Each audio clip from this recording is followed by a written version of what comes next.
But when I was 19, I had a song on MySpace. It was kind of like getting some legs. Yeah, Enough to get you flown out. Mini legs, not long legs. Enough to get you flown out. Enough to get me flown out. Yeah, but enough to get me passed on. Right. You know, and you sit under those fluorescent lights with all the suits in a boardroom. You know, and they're like, "So what's your story?" Boy, I froze up. But it's a blessing because I didn't know who I was yet. I hadn't found my style, my voice, the identity, the pocket. Yeah.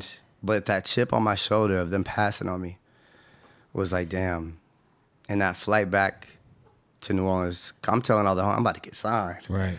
I'm going out to New York. I'd never been in New York. Right. I'd never been in a hotel room. I'm like taking pictures of the hotel in Manhattan. Like, this is crazy.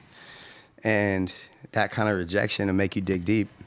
And, you know, they don't tell you that they're not doing the deal. They're just like, it was so inspiring meeting. We're really excited. Right. We're going to be in touch. And never. You know, so you're going back to school. You're back in class on Monday. You're like, I don't know what's going to happen. It was my life. Am I going to finish school? Well, damn, I must suck. Yeah. You feel me? I must not got it. Right. You know, or fucking fuck you. Yeah, I do. And just work my ass off. So when they came back around, I had these things happen done. I had just toured with Lil Wayne. I had done Warped Tour. I had done the hard work. Right. I didn't necessarily want to do, but anything to get me in front I remember of you were doing like, I think you did like Club Red and AZ. This was before. Yeah, that was the Roxy tour. Yeah. Mm-hmm. Yeah. You were selling out like motherfuckers. The whole tour sold out. 100%. Yeah. Yeah, like, and so then when they came and I flew back, then I'm like, you remember me, right? Because I told you I'd be here. Right. So this time around, I want what I want. Right. So get me right. Otherwise, I'll go next door. No, for sure. Like, you had the proof of concept. Yeah, because I don't need nothing from you. It's crazy to think like how amazing that album was, and it was like it still was kind of like you had obviously gotten plaques off that album. I mean, it's one of my favorite songs. I mean it, platinum or double platinum. Tumblr Girls, platinum or double platinum. Talk about an era.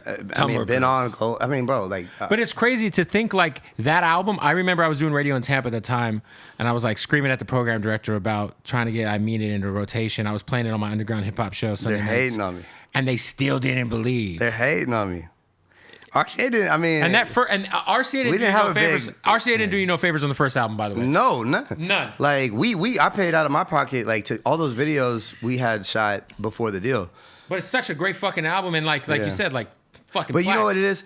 You know what it is? Because you gamble a little better when it's your money you're gambling with. Right. You feel me? If I'm gambling with a corporation's money, okay. But if I did Warped Tour to make this money, I was sweating all summer on a fucking tour that I wouldn't have ever been on. I don't want to. You feel me? But I worked hard to get this, to save this up. I lived out of a suitcase with no apartment. You feel me? For a year.